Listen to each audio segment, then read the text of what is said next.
Brought to you by Refuge Ministries Canada. For the next half hour, your hearts will be filled with hope as you hear real-life stories of individuals who have been changed by the power of God. Enjoy the show. Welcome to Refuge Freedom Stories. I'm your host, Johnny T. And today my guest is Aleksa Aishpur. Aleksa grew up in the city of Kiev, Ukraine, but fled the country during the war in 2023. She currently resides in the USA. As a co-founder of God's Tabernacle with People Church, she weaves spirituality into her dynamic portfolio and helps individuals navigate the complex terrain of starting businesses, spearheading charity initiatives, and fostering a healthy, holistic realization in life. Aleksa, welcome to the show. Hello, thank you so much. It's great to have you here. So tell me about your journey of faith. Did you grow up in a Christian home? Was Christianity always a part of your family life? And once that really took root in your heart, now clearly the war in the Ukraine has been on front pages for a long time now. Mm-hmm. How did the war change your perspective on your faith and your outlook in life? Yeah, I have very interesting stories. When I grew up in Orthodox Church. So as you know, in Ukraine and post-Soviet Union countries, we had Orthodox Church and Catholic Church. Protestant Church or Charismatic Church was for a long time like a sect. That's why it was like a promotion that you can go there and it's a bad place. That's why I never visited church till my 16. And when I was 16, someone on the street just invited me to the concert. And I came to the concert. It was a very progressive church. I was excited because I was a teenager. It was people on the stage and it was so cool. So I came home and tell, hey mom, I found a church. And she was shocked, like, no way, this is sect. You will never go there. And it was so hard for her. And I can tell that I really love church. And I decided to go there. And because of my teenager age, I was a rebel, like all teenagers. Mm-hmm. And in my family, I can do anything. So I can go to the bar, I can drink anything. I can like walk out all night somewhere, like have fun, but not at church because it was so dangerous in their eyes. So I decided to go in the church because I was a rebel. So from my 16, I started like fighting way. And when I was 7, I had really hard pressure at home because I saw that I'm in sect and they need to save me. So it was so hard. So I came to the Lord, and that's where I had my first meeting with God. It was my first real conversation with God. Because I came into my room, I cried, and I told like, God, I don't know why I'm fighting with my family. You will not tell me right now, who am I, why I'm on this earth, and why I need to believe in you. I just will go away. Like, I don't know why. All family don't want to support me. And I didn't attend church too long to know where I need to open Bible to read it. So I just took my Bible. It was a lot of tears. I couldn't see anything. I just opened it for a book. I didn't know where to open. Mm-hmm. And it was exactly where God told me, who am I? How he wants to bless me, and that I have from him purpose for my life. And I was shocked. I was 7 and I just lay on the floor. I couldn't move.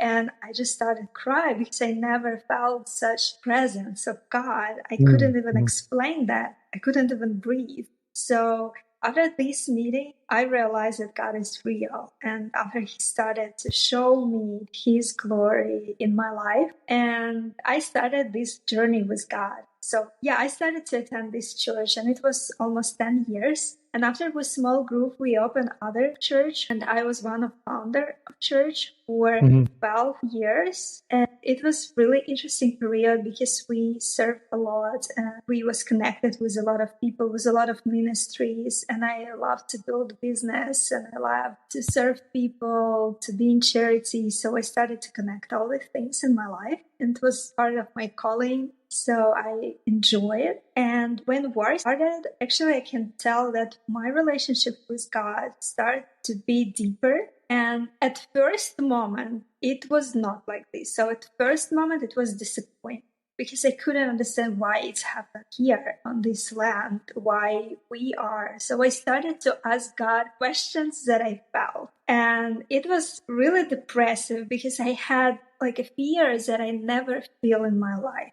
Like we didn't know what will happen. They just started to bomb town where 3.5 million people you can't even put it in your head. Like, it's something unbelievable because we are a very progressive country in a lot of aspects. So that was shock. And when we escape country all the time, we didn't know what can happen. And this fear is like awful. Like, I can't even explain this fear that I felt. That's why I couldn't pray. I couldn't believe. Like, I do that I need to do, but I didn't feel that. And after war started and work in church, there were very interesting things started to happen with me because I was afraid to talk to God. I was so disappointed and so angry on him that I couldn't even open my Bible. I didn't want. It was like my rebel spirit.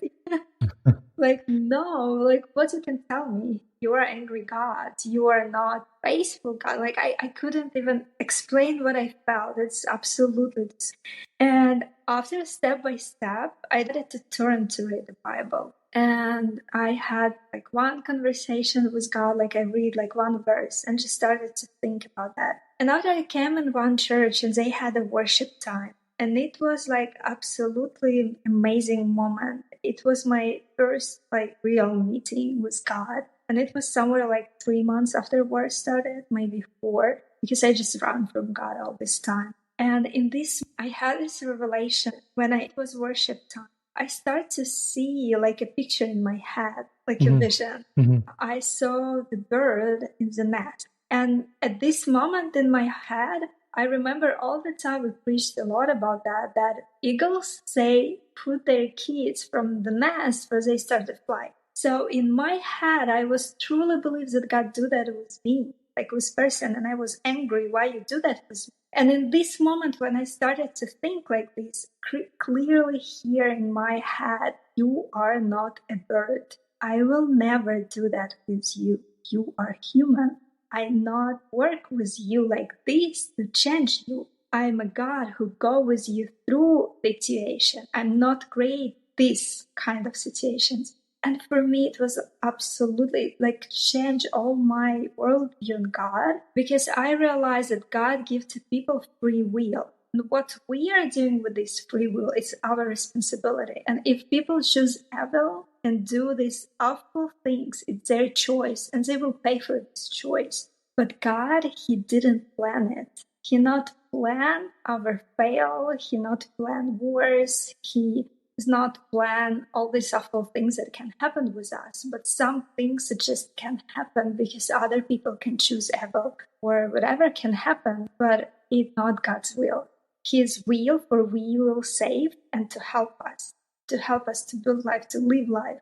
And after this moment, I stopped afraid to hear from God because I know He will never tell me to do something or to go somewhere where I haven't this desire because He put desire first in our heart. And after He sent us somewhere and we have joy and peace in this. And for me, it was like absolutely revelation because I could tell, because in our country, we have this Orthodox culture, because this kind of culture is about to be a victim and everything about around that. And I realized that all my life before I believed that God wants me, that He created my life in such ways that I all the time victim, like all the time in need. But it's not true. He fulfilled my life. And this like small lies that I believe just take my peace during all these war situation that happened. So I can tell that war is open to me, God, really in new way. Like I never know God like this. And after this revelation, amazing things started happening with me. The most like incredible thing, it was that in Romania, he told me where I finished my book and translated in English language. And my English is enough to talk, but not translate. So it was fun. And I told like, God, I haven't time to write this book because I worked in charity. It was a lot of refugees. We like haven't time. And it's all, okay, I will give you time. And in our mission, we stopped to do any project a couple weeks because we search what to do next. So I had this time to finish it and translate it through Google Translator. And it was awful. Never do that, please. So thanks God I had one of my friends just read it and change a little bit for American people or English-speaking people can understand it. And after I came to USA in absolutely random cities that I didn't know about this place. It's 51 state, where to go? It's like crazy. I just prayed about that. And I came here in Raleigh, North Carolina. I lived with hosting family, and in 3 months I started to work in publishing company, and they published my. And they not just publish it, they helped me to write it, rewrite it in better way, and add some things that I wanted, because I'm not actually a writer. I just had revelation. Mhm. It was so hard to share, and they helped me. And this book, it's something that lead me after this revelation, and God started to build my life in absolutely new way. I never had so much joy, peace, success in my life before. It's just one thing that I believe that changed my life. Yeah, it's always God's way, isn't it? When our darkest moments and our greatest trials, when even the smallest thing that He tells us and we perceive to be Him in our heart or in our head or through the Word, it changes that dynamic. It can completely change the direction of our life, because all of a sudden God has stepped into our situation and said, you're no longer going to walk this path. You're going to walk down this path, and I'm going to walk it with you. Yeah, absolutely. So going back to your family and their mistrust, I guess, of the evangelical church, when they saw your journey and how you came into that relationship with Christ, did that change their perspective about that? Did that open them up to receiving the Lord for themselves? I can tell that it was a long journey. My mom, she just started to pray with me sometimes, and she just started to be open when she saw how my life has changed. Year by year, she saw my life. She saw how I grow and what happening in my life, what style I have, how I build my life. And it her this foundation, to look this way. And I know that she had like really hard life, and I can understand why it's so hard for her some things in relationships with God. And I think it's okay. God knows her. So before, when I just came to church, I was very young. I thought, oh my God, I need to save my mom. So it was awful. I did crazy, very bad things. I thought that I need to save her. Mhm. And when I just realized that God loves her more than even me, and He interested in this, and she had her relationship with God. It's just not like I have. It doesn't mean that she is not saved or she don't love God, but she really have a relationship with God another way. And for me, it was a journey accepted. Yeah. That's really important to understand, that God creates us all individually and uniquely. What spoke to your heart to reveal Him to you may not work for anybody else on the planet. But God knows that because He created us. He knows what it's going to take to change our lives. And it's interesting that you said that they noticed the difference in your life as well. I think that's so important for people who have asked God into their life. We're like a book that people can read Yes. and watch. And we have to be very particular about the things that we do and the things we say, the way we act, all of those things. They all come from a living relationship with God, because He puts His word in our heart. And that's what changes us from the inside out. So it's not even a hard thing to do. It's not hard to follow. Yes. And I think that we can tell for anyone, but I can tell about me, yes, that I took this role of God and try to judge if this person is saved or not. But it's not my deal. God know better. But I can tell that it was a journey for me. It wasn't so easy because I was so like Paul. He was a Saul. And he just killed believers because he really loved God. He saw that he do His will. And he was so like, he was on fire, like he fighting for his faith. And I can tell that I was like the same. I fighting for my faith. I saw that only this kind of worship is right. Only this church is right. But not. God has so many versatility. And people the same. It's like a small planet or like books that you can read. God has key for any heart. That's why I think it was the hardest part in my journey with God, to be open, how God can talk, what He can do, how people can worship, and what kind of worship He wants. And so it was challenging for me. And I'm very thankful that because of my family, I'm more open to people and can hear them. And Yeah, absolutely. And I think that happens as we grow in Him. We start to see things more through His eyes instead of our own. And the Bible is full of examples and direction on why we should be that way. Very clear about that. So I want to ask you the framework that you built your book around, okay, home framework. And I understand from reading about your book that actually can be anywhere because home is within you. It's not any particular place that you are. It's not the things that you're doing, but home is home inside of you. So maybe you can very briefly tell me what those areas are, that framework, and just maybe one or two sentences of a key point about each of those particular areas. yes. In general, my framework said our life, yeah, like a home. So we have kitchen, living room, bathroom, garage. We have entrance to our home where we invite people or tell them bye. Yeah. And our life is the same. Where in my framework, kitchen is a place where we eat. So we fulfill our body to have life. It's the same as our job or things that we are doing to have food, to have money, to have possibilities. So kitchen is our place where we can have money. Yeah. Living room, it's a place where we communicate with people. So it's a place where we build relationships. Any relationships in our life, it's a living room. Bedroom, it's our soul, body, and spirit. It's about us. Because when you are on your bed or when you sleep, you're with yourself. It's your personal time to recover your body. And upper room and foundation of the house, it's our faith. So upper room, it's not foundation of our faith, but it's like a vision that we have. Because in upper room, you can see far. I showed how God answered to my heart questions.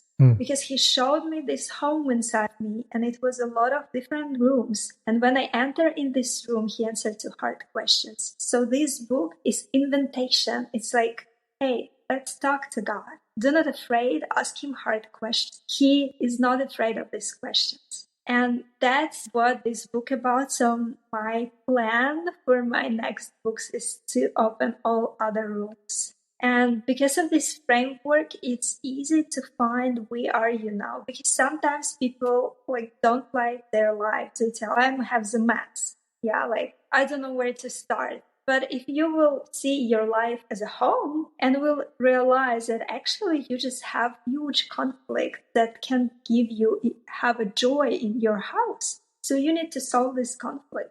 Or maybe you haven't enough money and because of this you work too hard and you haven't time for anything, even for your faith, even to talk with God, and it's not normal too.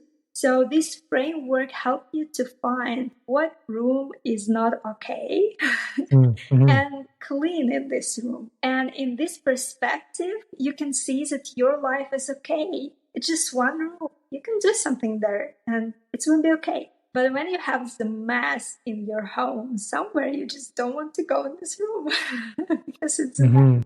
So this kind of framework and book, it's actually about our faith, upper room in this home inside of us. Yeah, I think that's the key point because we do need to be introspective of ourselves and search our hearts. The Bible tells us that the heart is desperately wicked and who can know it? So the onus on us is, as you said, we're not going to surprise God with any questions that we have for him. He knows everything. So it's so key to be honest with him because that's what he wants. He doesn't want us in a box and rules and regulations and a legalistic way of living our faith.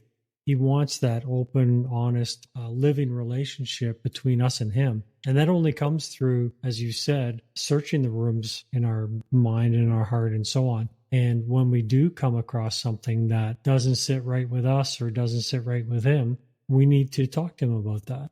Yeah. And sometimes what I love in this work, and it was like a revelation, this framework. One of my friends, he told me hey, but you wrote this book. It's your framework. Look at this. So he helped me to see that. But it's interesting because, for example, if you had a troublesome foundation, you can't really understand what you believe in. It's so hard to build all house all your life. I met a lot of people that just run from like some spiritual practice from Mhm. different religions. And I can tell I never met anyone successful who haven't mission.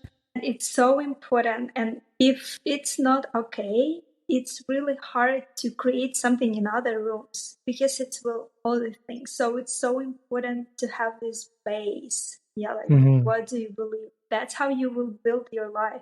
Because even your job, it's what values you have. Exactly. The Bible tells us to build our house on the solid rock and not on sand, right? Because when the trials and the storms come, a house built on sand is going to collapse. So yeah, it's very true. So let me ask you, for those who are listening and want to get a copy of your book, where can they find it? The book Home, Sacred Search for Belonging. It's on Amazon, and you can buy it from any country now. And in my heart is to translate this book to 9 more languages. I'm in the process, so very soon people can read it on their own language. Very good. And do you have a website that people can go to? I know you do consulting and speaking engagements and things like that. Tell us where they can get that information. Yeah, it's on my website, aishpur.com. AISHPUR.com. Yes. Thank you. I'm in the process to learn English.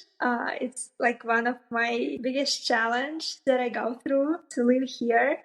Okay, let me ask you one final question before we wrap things up. What's the one thing you would tell people about God? One thing on my mind is to be wonder.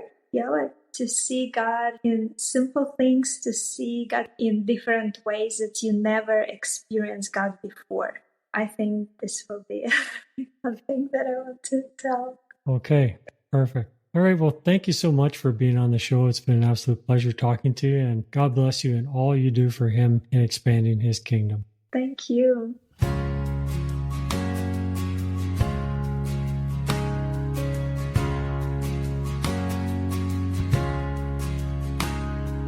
I've seen the wonder of God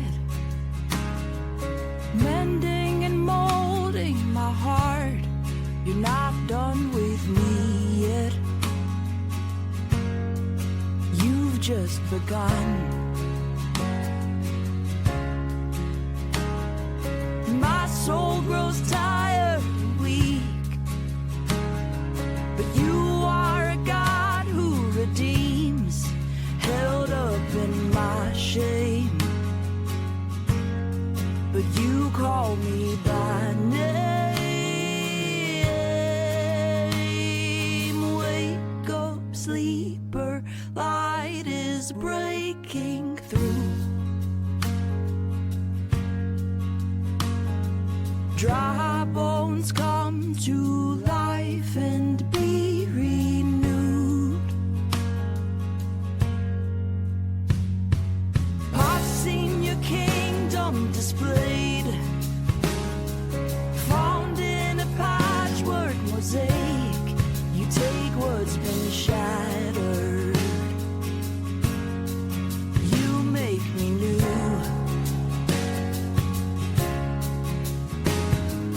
I sing of all you have done. Praise overflows from my lungs. It's all because of your love. All because of your love. Wake up, sleeper, light is breaking through. Dry bones come to life and be renewed. Wake up, sleeper, light is breaking through. Dry bones come to life and be renewed.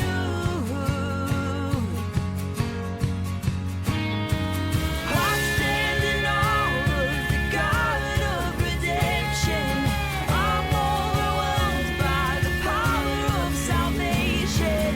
Why would you give up your son for my ransom? I'm such a mess who falls short of potential. I stand in awe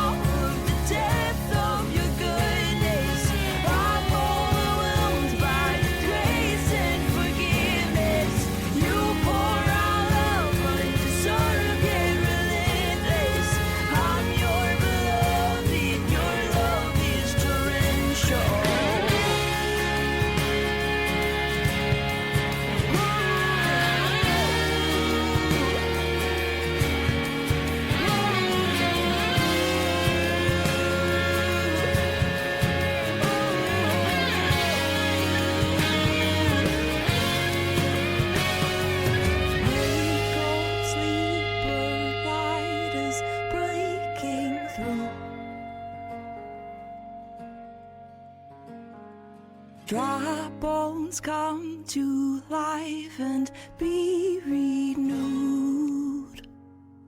I hope that you have enjoyed the last half hour as much as I did. Thank you again to Refuge Ministries Canada for hosting the show. So until next time, may God richly bless you with peace, love, and happiness. We at Refuge Ministries are so blessed by the success of Refuge Freedom Stories and podcasts. In addition, we focus on youth prison ministry, release kits, and many other diverse outreaches to the needs of our community. As a nonprofit, there are many costs involved, however, and we are asking for your support. Financial gifts can be made via our website at www.refugeministriescanada.com or by calling 519-701-0108. Your giving makes this work possible, and we thank you in advance for your support. That's 519-701-0108. God bless you.